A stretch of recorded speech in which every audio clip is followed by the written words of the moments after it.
on s'en fout de votre tribunal. On s'en fout royalement. Vous considérez que vous ne serez jamais jugé pour ce qui est en train d'être fait en Ukraine? Peut-être vous allez demander une nouvelle Yalta à les Russes, mais vous n'avez aucun droit de juger les Russes après tout ce que vous avez commis dans l'histoire de votre pays. Vous n'avez aucun droit de juger les Russes après avoir applaudi à des bombardements de Yougoslavie, après avoir vu la fuite des forces pro-américaines de l'Afghanistan récemment qui couraient derrière l'avion. Ça sera le sort de M. Zelensky et toute sa bande. Ils vont courir derrière l'avion vers la Pologne. Et donc, ne rêvez pas sur le procès sur les Russes. Ça, jamais aura lieu, je vous garantis. Vladimir Poutine arrêté en Mongolie et jeté en prison? Eh bien, c'est ce que nous allons découvrir dans cette vidéo. Le monde retient son souffle. Kiev et la Cour pénale internationale sont à l'affût d'une occasion historique alors que Vladimir Poutine, cible d'un mandat d'arrêt pour crime de guerre, se trouve en Mongolie. Ce moment est à la fois une opportunité à saisir et un impératif juridique. Depuis plus de 20 ans, la Mongolie est un membre engagé de la CPI et les regards sont tournés vers ses autorités pour qu'elles exécutent ce mandat en transférant Poutine à La Haye. Accusé de crimes de guerre, notamment de la déportation illégale d'enfants ukrainiens, Vladimir Poutine est sous le coup d'un mandat d'arrêt depuis mars 2023. Pourtant, le Kremlin ne semble pas s'inquiéter, se disant en excellente entente avec la Mongolie et affirmant que tous les détails de cette visite ont été préparés dans les moindres détails. C'est la première fois que Poutine visite un pays membre de la CPI depuis l'émission du mandat d'arrêt. Durant 1 an et demi, il a soigneusement évité les voyages à l'étranger, annulant même sa participation à des sommets majeurs comme les BRICS en Afrique du Sud ou le G20 en Inde. Mais il a choisi de se rendre en Chine, en Corée du Nord et au Kazakhstan, 3 nations qui n'ont pas ratifié le statut de Rome. Les Européens disent pas de négociation avec les Russes, on va gagner sur le terrain. J'aimerais bien encore une fois vous rappeler que sur le terrain, 2 fois, l'Europe a perdu à les Russes. Une fois en 1812, quand les Russes étaient à Paris, l'autre fois en 1945, quand les Russes étaient au Berlin. Donc, c'est pour ça que je dis que c'est des problèmes pour l'Europe. Plus vous insistez dans votre solidarité avec l'Ukraine, plus vous aurez des problèmes dans le futur proche. On va parler de cette solidarité. On pourrait relever tout ce que vous dites, évidemment, quand vous parlez notamment du coup d'État de 2014 et de la révolution de Maïdan, que visiblement vous n'avez pas digéré, ça on le savait, et vous continuez à parler de coup d'État. Est-ce que finalement vous ne considérez pas, si vous êtes honnête, que cette guerre, vous l'avez déjà perdue face aux Ukrainiens? Non, Colline. Malgré qu'aujourd'hui, tout le bloc militaire d'OTAN participe dans cette guerre par l'armement, munitions, approvisionnement de l'armée ukrainienne, la Russie va gagner cette guerre. Et ce n'est pas 1 an, on a l'éternité devant nous. Donc vous inquiétez pas, tôt ou tard, on va gagner cette guerre et on va, avec vous, faire une analyse des bilans de tout ce qui s'est passé entre la Russie et l'Ukraine à partir des années 90 jusqu'au, par exemple, 2025. Colonel Goya. Oui. Que ferez-vous lorsque des pays occidentaux fourniront des chars de bataille à l'armée ukrainienne? Ce qui arrivera forcément. Monsieur le colonel, on va les brûler. Donc, vous savez bien, d'ailleurs, de l'histoire, que les chars allemands ont été déjà brûlés sur le territoire de l'Ukraine. On va le faire encore une fois. Comment réagirez-vous, au-delà de vouloir les brûler, si, par exemple, la France, pour préciser la question du colonel encore, si la France livre à l'Ukraine des chars français, des chars Leclerc? On a très très peur. Vraiment, on est paniqué. Vous pouvez livrer aux totalités l'Union européenne avec les chars grecs. Vous pouvez livrer aux Ukrainiens 200 chars. Vous croyez que pour l'armée russe, c'est un problème de brûler 200 chars? Je peux vous donner un autre peut-être matériel pour l'analyse. Vous avez refusé le gaz russe. Aujourd'hui, vous êtes en train d'acheter le gaz américain 3 fois plus cher. Vous allez fournir vos chars aux Ukrainiens. Et récemment, vous allez acheter les chars américains, les Abrams, 3 fois plus cher. C'est ça la guerre, le prix de la guerre en Ukraine pour l'Europe. C'est votre choix. Personne ne vous empêche, mais on n'a pas peur de vos chars. Quand on voit les difficultés, quand on voit les difficultés de l'armée russe depuis 1 an, alors que l'Ukraine n'a pas les chars occidentaux, on peut avoir des doutes sur ce que vous nous dites là, si les Occidentaux se mettent à livrer aussi des chars lourds à l'Ukraine. Mais vous pouvez avoir les doutes, de toutes les façons, c'est votre droit. On est dans les pays démocratiques.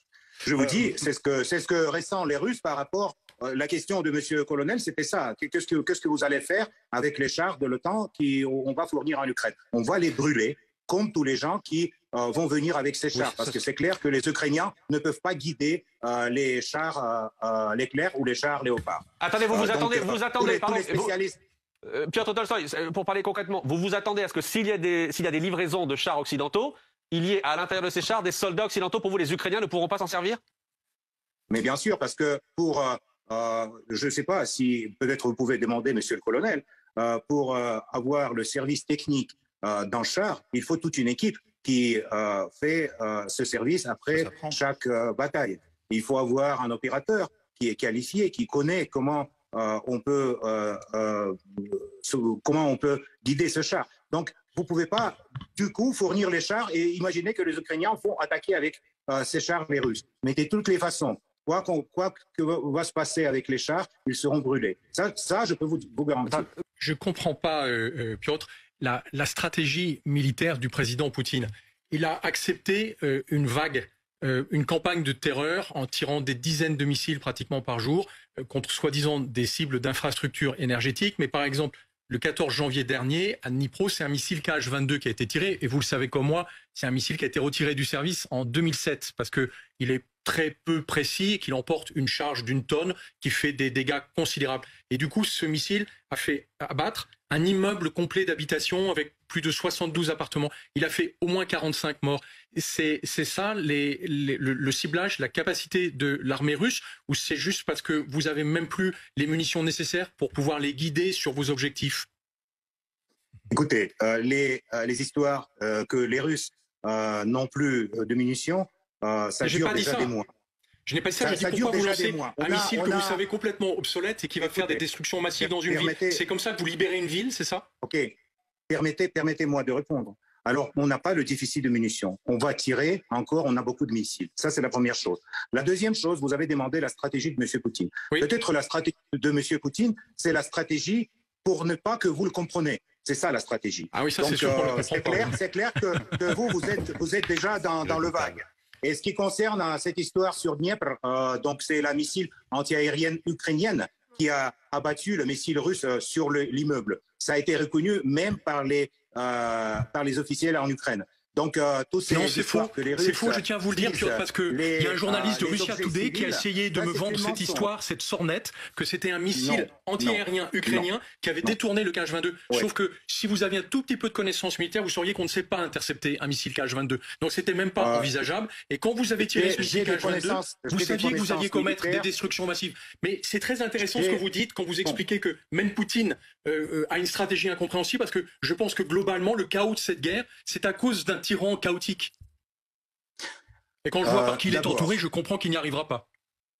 D'abord, j'ai toujours le plaisir de vous entendre, mais si vous me permettez de finir la parole, ça serait très gentil. Donc, je vous dis que la stratégie militaire russe est construite de telle façon que ni Français, ni les Européens, ni les Américains ne le comprennent pas. Ça, c'est plus ou moins clair, et j'espère que vous avez eu le temps pour analyser l'absence de votre compréhension en stratégie. Ce qui concerne la missile ukrainienne qui a détourné la missile russe sur la maison, ça c'est une chose, pour nous en tout cas, prouvée. Vous êtes dans votre paradigme des mythes construits par la presse occidentale, vous pouvez rester dans ce paradigme. Mais je peux vous dire une autre chose qui peut-être va vous intéresser. Si la Russie visait les civils dans cette guerre, on était déjà plusieurs fois à Kiev. On a l'armement qui peut brûler des kilomètres de front en avant, mais on ne l'utilise pas justement parce que les Russes ne visent pas les civils dans cette guerre. On a bien compris, Monsieur Tolstoï, que la guerre serait longue. La question que je me pose, c'est comment vous voyez la relation entre la France et la Russie. La France fournit des armes de plus en plus puissantes, l'Allemagne aussi, mais entre Paris et Moscou, est-ce que vous considérez aujourd'hui que la France est un pays ennemi, premièrement, et deuxièmement, est-ce que vous envisagez que cette guerre longue puisse déborder les frontières de l'Ukraine et qu'on entre dans un conflit avec la Pologne, avec l'Allemagne, avec la France? Est-ce qu'il y a un risque que cette guerre devienne une guerre en Europe et pas simplement aux frontières de l'Europe? Écoutez, quand vous me demandez si la France est un ennemi, la France mène contre mon pays une guerre économique déjà 8 ans, 9 ans. Et la France, comme vous avez reconnu, aujourd'hui fournit aux Ukrainiens les matériaux militaire. Donc bien sûr, la France, pour nous, c'est un ennemi. Comme d'ailleurs l'Allemagne, comme d'autres pays de l'Europe qui aujourd'hui participent à une guerre du côté ukrainien d'une façon militaire, qui aujourd'hui ne donne pas aux Ukrainiens la possibilité d'avoir les négociations avec les Russes et ne donne pas la possibilité de terminer la guerre. Donc c'est votre responsabilité, c'est pas la nôtre.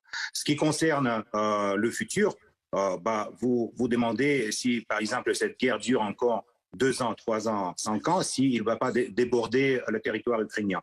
On va voir, ça va dépendre de votre participation, de la participation des pays de l'Europe dans cette guerre. Vous allez maintenant donner les chars, après vous allez donner des avions, après vous avez envoyé légions étrangères ou je ne sais pas quoi. Donc, dès que les soldats étrangers seront sur le territoire de l'Ukraine, les soldats de l'OTAN, pour nous, ça serait, comme aiment dire les Américains, une ligne rouge. Donc, tout dépend de vous, en fait, dans cette guerre et dans le futur